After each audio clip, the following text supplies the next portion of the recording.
বঙ্গবন্ধুর আদর্শ লালন করি রাজনৈতিকভাবে,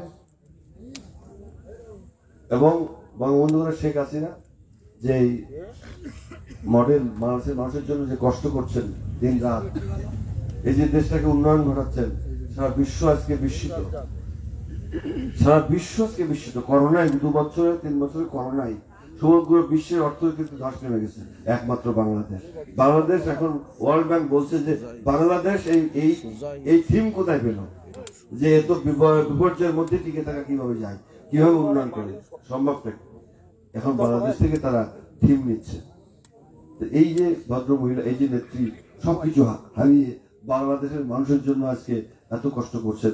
পদ্মার ব্রিজ, ওপাশে কর্ণফুলীর টানেল হচ্ছে, রূপপুর পারমাণবিক আমরা বিদ্যুৎ কেন্দ্র হচ্ছে, কি যে ঢাকা শহর তো মেট্রো রেল ফ্লাইওভার, কি কাজ চলছে না দেখলে বুঝতে পারবেন না।